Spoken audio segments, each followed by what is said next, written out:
Bienvenidas y bienvenidos a una sesión más de Aprende en Casa 3, la estrategia que la Secretaría de Educación Pública ha diseñado para que continúen con su aprendizaje en este periodo de contingencia.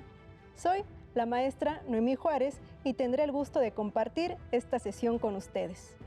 Antes de iniciar, recuerden que es muy importante llevar a la práctica las medidas sanitarias que se han implementado durante la pandemia.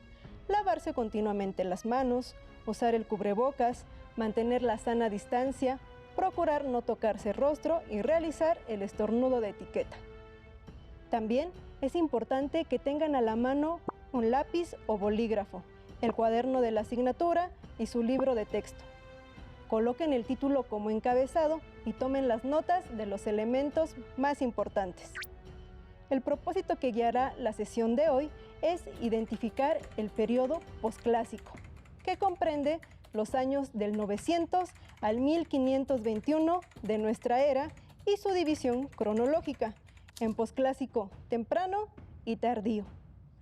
Recuerden que las culturas mesoamericanas se fueron sucediendo unas a otras dentro de los llamados horizontes culturales, que son el preclásico, clásico y posclásico. Como mencionamos, en esta ocasión estudiaremos el periodo posclásico. Hablaremos de cómo se ha dividido para su estudio, así como las características que tuvo y las culturas que aparecieron en cada uno.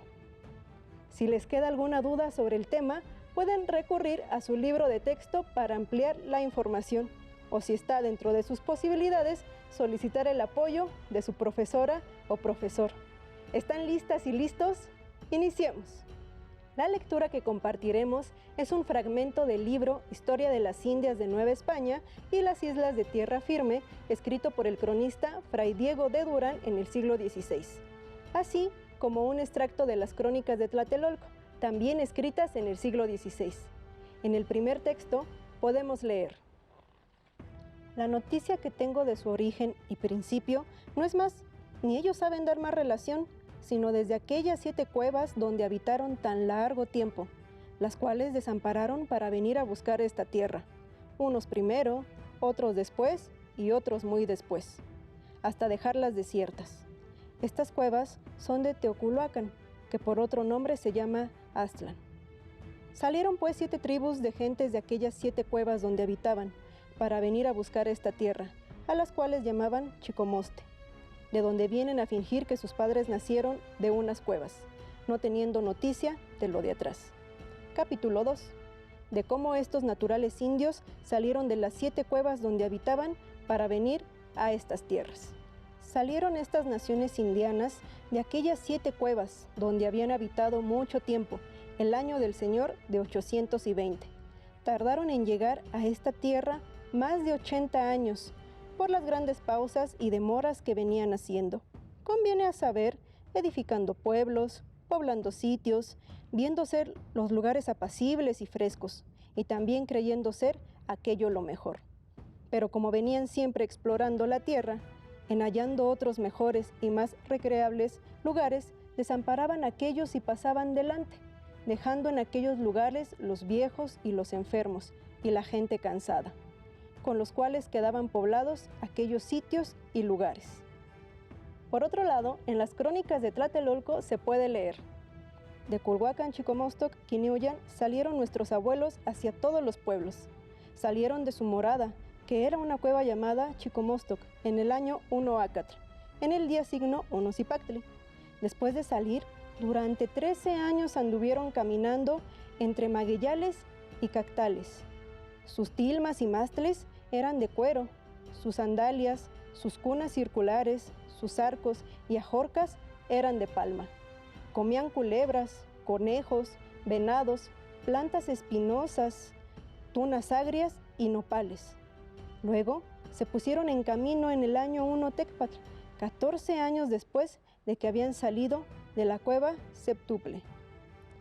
Tras haber partido, llegaron a Quetzaltépetl y ahí se separaron. Primeramente salió el Azcapotzalca, luego le siguió el Xochimilca, luego el Chalca, lo siguió el Alcogua, lo siguió el Colgua, luego el Cuitlahuaca, luego el Mixquica, luego el Cuauhnahuaca, luego el Coahuixca, luego el Matlalcinca, luego el Malinalca. Pero los mexicas, los Cuauhxpame y los Matlatnahuacas todavía se quedaron allá algún tiempo. Como podrán apreciar, ambas lecturas nos hablan de movimientos de pueblos que salen de una cueva llamada Chicomostoc y van en migración a otra zona a asentarse. Ambas lecturas hacen referencia a eventos muy importantes que sucedieron en el periodo posclásico. Pero, ¿qué caracterizó el periodo posclásico? Acompáñenme a descubrirlo.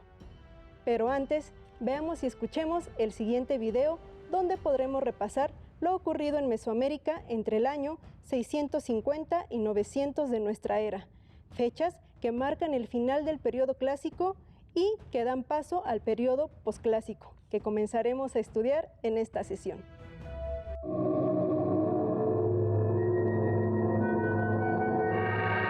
En Teotihuacán, conocida también como la ciudad de los dioses, se desarrolló una sociedad que extendió su dominio cultural, ideológico y comercial hasta sitios muy distantes. Durante más de 600 años, los antiguos teotihuacanos establecieron rutas de intercambio por donde transitaba su producto principal, la obsidiana verde, que se comerciaba a cambio de mica, piedra verde, conchas marinas, turquesa y alabastro, entre otros productos.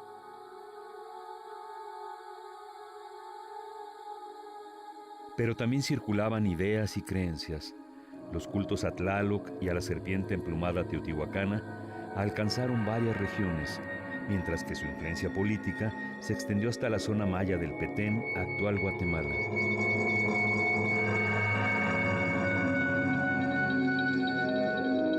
Alrededor del 600 después de Cristo, la ciudad de los dioses comienza a perder poder e influencia.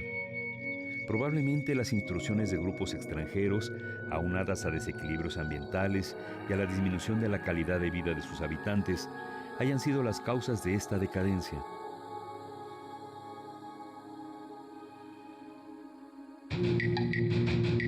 El vacío político que va dejando Teotihuacán en su caída permite a otros pueblos el aprovechamiento de las rutas de intercambio, lo que generó desarrollos regionales y locales. Así, ciudades como Xochicalco en Morelos, Cantona en Puebla, Cacaxtla Xochitecatl en Tlaxcala, así como Tula Chico en Hidalgo, se constituyen como los centros políticos más importantes en el centro de México. Este periodo se conoce como epiclásico y comprende del 650 al 900 después de Cristo.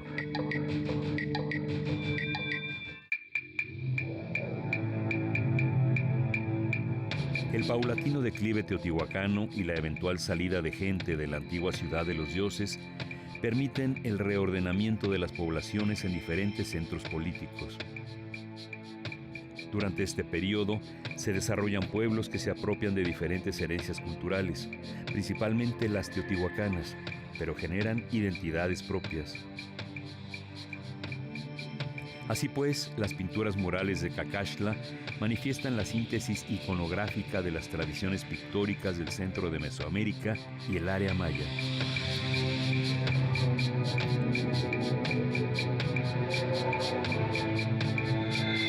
En Xochicalco se desarrolla fuertemente el culto a la serpiente emplumada, también retomado del pensamiento teotihuacano, aunque ahora se materializa en la persona de Quetzalcóatl, personaje histórico y mítico que posteriormente adquirirá fuerza con los toltecas.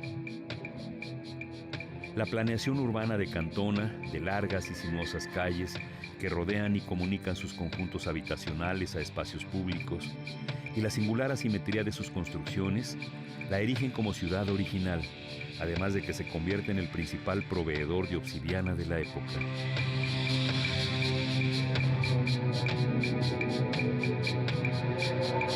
El control de las rutas comerciales y la defensa territorial de estas pequeñas entidades políticas se evidenciaron en su arquitectura defensiva y militar. Algunas se construyeron en la cima de cerros, lo cual les permitía protegerse de invasiones, como el caso de Xochicalco y Cacaxtla.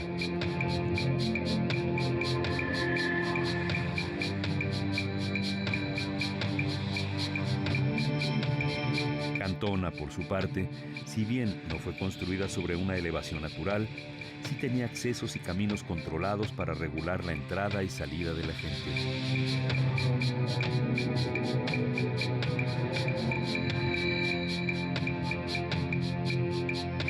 El espíritu bélico quedó plasmado en la escultura, la pintura mural y demás materiales arqueológicos. La sangre derramada en batalla se convirtió así en una alegoría que perpetuaba la vida y que fue adoptada por las élites guerreras de los diferentes centros políticos.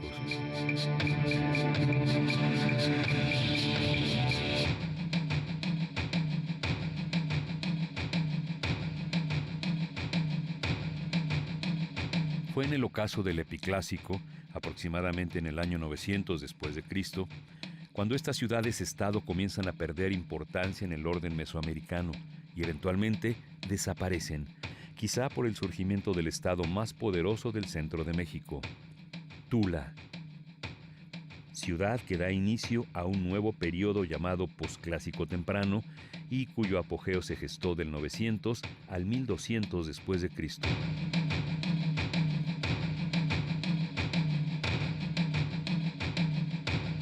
Los toltecas configuraron un estado militarista que se expandió ideológicamente hasta regiones septentrionales como Aridoamérica, pero también hacia el sur, hasta Centroamérica. Durante 300 años, los toltecas construyeron un imaginario social y religioso en torno suyo, como cultura originaria y creadora, lo que les confirió fama y gloria incluso después de su colapso. Fue tal su dominio ideológico y económico que los mismos mexicas se proclamaron sus herederos para legitimar su ímpetu conquistador. Ahora sí, entremos en materia. El horizonte cultural posclásico se extendió desde el año 900 hasta el año 1521 de nuestra era, fecha en la que los españoles y sus aliados indígenas conquistaron la ciudad de México Tenochtitlan, capital de la cultura mexica. Entre estas dos fechas aparecieron y se desarrollaron en la región de Mesoamérica diferentes culturas con características particulares que, sin embargo, compartieron ciertos rasgos que pueden considerarse comunes a todo el periodo. Un primer elemento que hay que tener presente sobre el posclásico es que durante la extensión geográfica de Mesoamérica se redujo en el norte, posiblemente a causa de las variaciones climáticas. En el mapa que aparece en sus pantallas podrán notar la región norte de la que hablamos, identificada con color morado. Debido a esta situación, muchos pueblos sedentarios o seminómadas que vivían en la frontera con Aridoamérica se vieron obligados a emprender continuamente migraciones hacia el centro de Mesoamérica en busca de mejores tierras. Entre ellos había grupos nahuas o purépechas, quienes recibieron el apelativo de chichimecas. Estos grupos, una vez asentados, se terminaron mezclando con las poblaciones herederas de la cultura teotihuacana o de otras ciudades del periodo clásico. Justo son estas migraciones de las que nos hablan las lecturas del inicio de la sesión.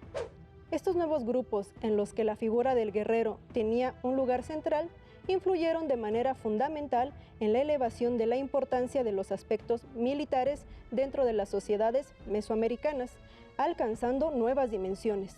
Al respecto, el libro La Nueva Historia Mínima de México Ilustrada señala: la situación de conflicto permanente que caracterizó a la etapa post-teotihuacana y la beligerancia de los advenedizos norteños se sumaron para situar a la guerra en el centro de la vida pública de las ciudades del posclásico. Los guerreros aparecen investidos de atributos religiosos.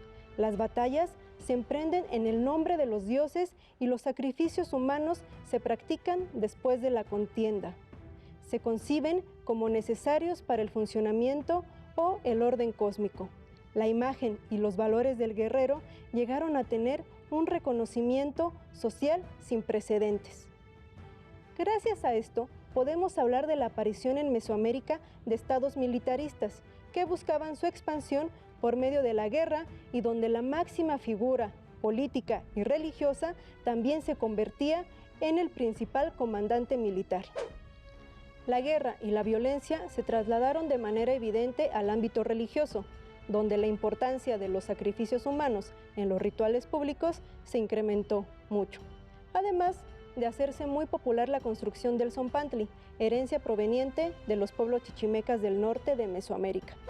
Siguiendo con el tema religioso, es importante decir que, aunque se mantuvo una gran diversidad de deidades entre las diversas culturas del periodo, se puede observar la popularización de la figura de Quetzalcóatl, la serpiente emplumada o serpiente preciosa, ya que se sabe de su presencia entre los pueblos del centro de México, pero también entre los mayas, donde es llamado Cuculcán, o entre los mixtecos, donde recibe el nombre de Codazahuin.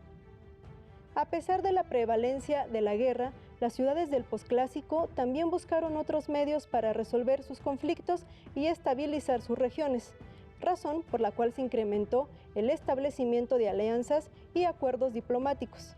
Algunas de las alianzas más conocidas se llevaron a cabo entre 3 ciudades, como es el caso de la Xcantlatoloyan o Triple Alianza entre Tenochtitlan, Tacuba y Texcoco.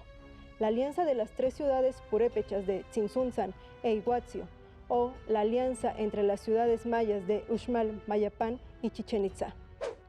No obstante, a los cambios ocurridos durante este periodo, la base de la economía siguió siendo la agricultura, al tiempo que los productos mesoamericanos del posclásico continuaron siendo los mismos que los producidos por sus antecesores: maíz, frijol, calabaza, chile, tomate, chía, amaranto, maguey, algodón, obsidiana, cerámica, entre otros. Otra actividad que se mantuvo fue el comercio, y es que, aunque al principio del periodo los movimientos de la población y la decadencia de las grandes ciudades generaron una caída de estas actividades, pronto las redes comerciales recuperaron su importancia como un elemento de contacto y cohesión entre los pueblos que habitaban la región mesoamericana. A pesar de estas similitudes, los especialistas han decidido dividir el periodo posclásico en 2 partes, cada una caracterizada por el surgimiento, esplendor y desaparición de la cultura tolteca y mexica. En primer lugar, tenemos el posclásico temprano, el cual comienza en el año 900. Este periodo se caracteriza por el surgimiento y hegemonía de la cultura tolteca, con sede en la ciudad de Tula, actualmente localizada en el estado de Hidalgo. Será también la caída de Tula cerca del 1200, posiblemente en medio de grandes conflictos, lo que marca el fin del posclásico temprano. La segunda parte del periodo posclásico ha sido denominado posclásico tardío y se ubica entre los años 1200 y el 1521 de nuestra era. En esta etapa se caracteriza por el nacimiento de una de las entidades políticas más complejas del México prehispánico, la Xcantlatoloyan o Triple Alianza. Esta alianza, liderada por Tenochtitlan, alcanzaría a expandirse de manera importante dentro del panorama mesoamericano a través del sometimiento de otros pueblos y el cobro de tributos. Los purépechas y algunos señoríos como los tlaxcaltecas se mantuvieron independientes pese a los constantes intentos de sometimiento. Las confrontaciones entre los pueblos del posclásico será un aspecto fundamental ante la llegada de los españoles. Para complementar la información sobre las guerras y el pago de tributos durante este periodo, les invito a ver y escuchar el siguiente video sobre nuestras culturas ancestrales.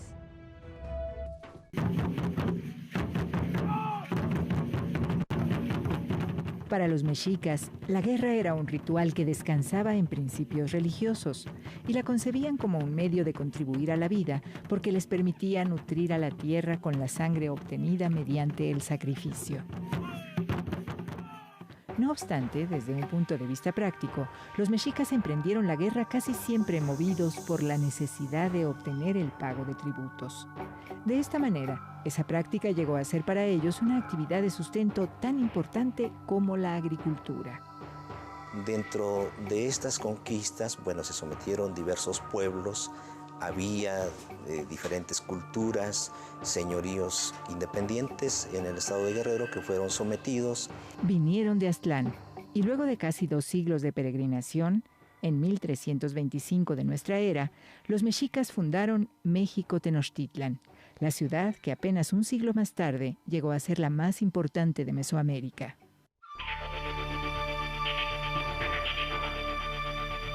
La supremacía mexica se fundaba en su extraordinaria capacidad militar y en una eficaz estrategia de demostración pública de su poderío, que incluía ceremonias con sacrificios humanos a los que debían acudir los señores de los pueblos o juzgados. Establecieron un efectivo sistema tributario y en la época de la conquista, Tenochtitlan era una gran ciudad organizada en 4 grandes calpulis o barrios. Los mexicas seguían una serie de tácticas, podríamos decir, militares, en las que primeramente se hacía una invitación a aportar un pago de tributo, en el que se hacía de una manera muy diplomática, ¿verdad? Se enviaban mensajeros a las comunidades haciéndoles la invitación para que aportaran este pago de tributo. Cuando los pueblos no accedían, no aceptaban, entonces, bueno, ya se procedía a enviar ejércitos de guerra.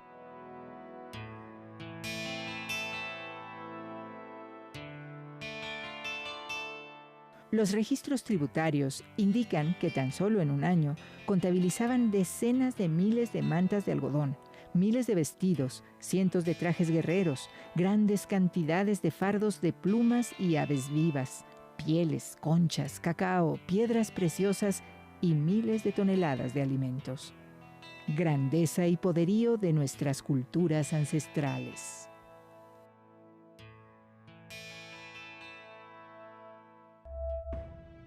Es importante no perder de vista que al mismo tiempo que se desarrollaba la cultura tolteca o la mexica, hubo otras culturas que coexistieron con ellas de manera más o menos independiente. Entre ellas, la mixteca, totonaca, cempolteca, purépecha y tlaxcalteca.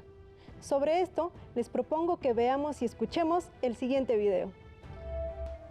En Mesoamérica, durante el periodo posclásico tardío, existió un mosaico de reinos y señoríos con diferentes lenguas y tradiciones. Algunos establecieron alianzas y relaciones de sometimiento. Otros crearon relaciones comerciales de manera pacífica, pero ninguno impuso su cultura sobre los demás. ¿Conoces cuáles eran estos reinos y señoríos? ¿Sabes qué relaciones había entre ellos y cómo reaccionaron ante la llegada de los españoles? Veámoslo. La Triple Alianza, integrada por Texcoco, Tlacopan y México Tenochtitlan, sometió militarmente a más de 400 pueblos. A través de este dominio y control económico, los pueblos pagaban tributo a los mexicas con productos como maíz, frijol, chile y cacao, o mediante bienes manufacturados como ropa, indumentaria para guerreros, armas, vasijas, piedras preciosas y oro, así como con fuerza de trabajo y guerreros para continuar la expansión de la Triple Alianza. El sometimiento que realizaban los mexicas no implicaba para los pueblos un cambio de lengua, de religión ni de costumbres. Sin embargo, también existieron pueblos en Aridoamérica y en las áreas Occidente y Maya que no tuvieron relación con los mexicas, así como otros pueblos cuya fortaleza no pudo ser sometida por la Triple Alianza. Los siguientes pueblos fueron contemporáneos de Tenochtitlan y sus relaciones fueron diversas. Totonacos. La cultura totonaca tuvo presencia en los actuales estados de Veracruz, Puebla y San Luis Potosí. La ciudad de Zempoala fue uno de sus principales centros políticos y llegó a tener más de 20,000 habitantes. En ella se producía maíz, algodón y vainilla. Esta ciudad cayó bajo el dominio mexica, obligándola a pagar tributo. Esto permitió que años después, cuando llegaron los españoles, establecieran una alianza con ellos en contra de los mexicas. Purépechas. La cultura purépecha estableció su poderío en la cuenca del lago de Pátzcuaro, donde fundó 3 ciudades principales: Pátzcuaro, Iguazio y Tzintzuntzan. Mediante una política de conquista, alianzas y sistema de tributos, extendió su dominio, principalmente en el actual estado de Michoacán, y con presencia en lo que hoy son los territorios de Guanajuato y Guerrero. Fue uno de los pocos pueblos que logró frenar la expansión mexica, ya que contó con el apoyo de los pueblos Matlatzinca y Otomí, que lucharon a su lado como pago de tributo. Los purépechas destacaron en el arte plumario y en la metalurgia, fundamentalmente en el trabajo del oro y la plata. Fue el único pueblo mesoamericano que utilizó el cobre en instrumentos de trabajo como hachas, pinzas y armas. Cholultecas. Formaron su señorío en el altiplano central en el actual estado de Puebla. Cholula fue una de las ciudades más grandes y famosas de Mesoamérica, un dinámico centro comercial y un importante santuario religioso, consagrado al dios Quetzalcóatl.